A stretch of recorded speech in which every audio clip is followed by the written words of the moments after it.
तर 2019ला ज्या विधानसभेच्या निवडणुका झाल्या या निवडणुकीमध्ये भारतीय जनता पार्टी शिवसेना युतीला स्पष्ट बहुमत या राज्यातल्या मतदारांनी दिलं होतं. परंतु उद्धव ठाकरेंनी ऐन वेळेवर आम्हाला सोडून असंघाशी संगत केली आणि एक अनैसर्गिक सरकार स्थापन केलं आणि 2.5 वर्ष ते सरकार चालवलं. त्यांचं 2.5 वर्षानंतर त्यांच्यात फुटलं आणि आम्हाला येऊन जुटलं आणि मग आम्ही 2.5 वर्ष सरकार चालवलं.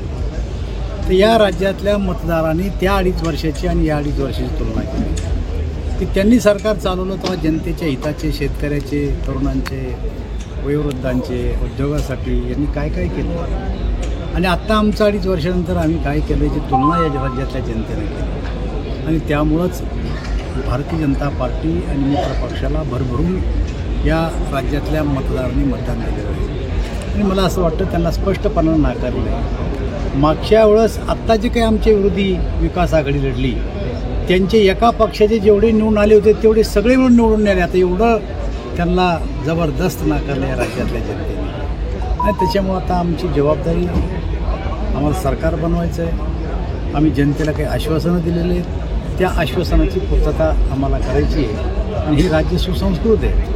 या राज्यामध्ये मतदार प्रत्येक नेत्यांकडे बघत असतो, पण आपण बघितलं असेल की या 2.5 वर्षात केवळ आणि केवळ आमच्या पार्टीला, आमच्या नेत्यांना शिव्या दिल्याशिवाय यांनी काही केलं नाही. असं असतानासुद्धा या देशाचे प्रधानमंत्री नरेंद्रभाई मोदी, नड्डाजी, अमितभाई, देवेंद्र फडणवीस, चंद्रशेखर बावनकुळे, एकनाथराव शिंदे साहेब, अजितदादा या सगळ्या नेतृत्वावर या राज्यातल्या जनतेने विश्वास व्यक्त केला आणि राज्य चालवण्याची संधी दिली.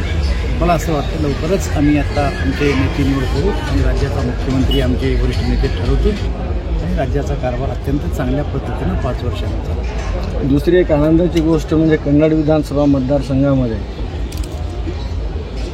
संजनाताई आमदार म्हणून विजयी झाल्या आणि भोकरदन विधानसभा मतदारसंघामध्ये सुद्धा युवा आमदार संतोष पाटील दानवे हे तिसऱ्यांदा आता आमदार म्हणून विजयाच्या उंबरठ्यावर आहे. याबाबत सुद्धा आपण काय सांगाल? एकतर भोकरदन विधानसभा मतदारसंघ हा भारतीय जनता पार्टीचा एक बांधलेला मतदारसंघ आहे. या मतदारसंघामध्ये मी जरी आलो किती दिवस, 2 दिवस 3 दिवस फार, तरी कार्यकर्त्यांच्या बळावर हा मतदारसंघ आम्ही सहजरित्या जिंकू शकतो. कन्नडमध्ये तर मी गेलोच नाही. 1 दिवस मुख्यमंत्री आले, आमच्या NDAचे ते प्रमुख आहेत, त्यामुळं प्रोटोकॉल म्हणून मी त्या एका सभेला फक्त गेलो. मी त्यांच्यासोबत 10 मिनटं बोललो. त्याच्या पलीकडे आमच्या कुटुंबातला, आमच्या नात्यातला कोणीही माणूस पैठणला गेला नाही, कन्नडला गेला नाही, कारण ते सक्षम आहेत, त्यांचं नेटवर्क आहेत आणि NDA तिथं मजबूत आहेत. केवळ कार्यकर्त्यांच्या भरोश्यावर आमची मुलगी त्या ठिकाणी लढली आणि विजय संपादित केला. मला असं वाटतं की त्या मतदारसंघातल्या जनतेनं ती निवडणूक हातात घेतली होती आणि त्यामुळे तो विजय शक्य होऊ शकला. आमच्या कुटुंबातला, आमच्या नात्यातला किंवा आम्ही कोणीही त्या मतदारसंघात प्रचारला गेलो नाही आणि भोकरच्या संदर्भात असंच आहे. मी राज्याचा निवडणुकीचा भारतीय जनता पार्टीचा प्रमुख असल्याच्या कारणानं मला महाराष्ट्रावर ठरावं लागलं. मी विदर्भात गेलो, उत्तर महाराष्ट्रात गेलो, मराठवाड्यात गेलो, पश्चिम महाराष्ट्रात गेलो, मुंबईला गेलो, पुण्याला गेलो, अनेक ठिकाणी मी सभा घेतली. त्यामुळं मला या दोन्ही मतदारसंघात पूर्ण वेळ द्यायला मिळाला नाही. तरीही हा विजय जनतेचा विजय, हा कोणी एकट्याचा विजय नाही. आम्ही हा विजय जनतेला अर्पण करतो.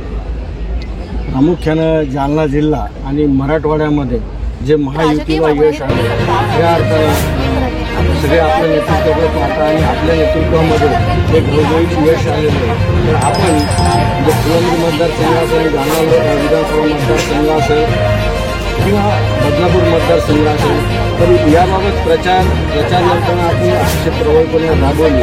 आता आपण आपल्या माध्यमातून एक काय संदेश राज्यातल्या जनतेने या सभेमध्ये आमच्या विरुद्ध फोन केला, तो जनादेश होतो आणि तोही मान्य केला. तर याचा अर्थ असा नाही की आमच्या विरुद्ध जनादेश दिला म्हणून घरात आणून या लोकांनी आमची भूमिका समजून सांगितली, आमचे विचार समजून सांगितले आणि त्या भूमिकेला, त्या विचाराला राज्यातल्या जनतेने आम्हाला भरभरून मतदान केलं. आता आमची जबाबदारी की राज्यातला कारभार जनताभिमुख कसा बनेल, जनतेला अपेक्षित काय आहे आणि आम्ही जे जाहीरनाम्यामध्ये वचनं दिले ते वचनं पुढच्या काळात पूर्ण करण्याचा आम्ही सर्व त्यामुळं आमच्यावर जबाबदारी ही जबाबदारी आणि जनतेच्या आशीर्वादाने सहज पार साहेब कमी झालेलं मताधिक्य आपण कसं मिळवलं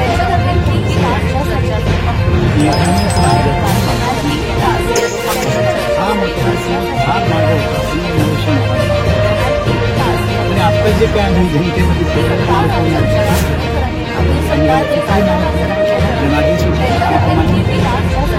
लोकांच्या लक्षात आहे विकास कोण करू शकतं म्हणून आम्ही काही नवीन काही घटना केली नाही लोकांनाच असं वाटतं की आपण चूक झाली आणि त्यामुळे जनतेनं आत्ता राजकीय बातम्यांकडे संतोष दानवे सगळ्यात प्रभावी राज्यात मतदार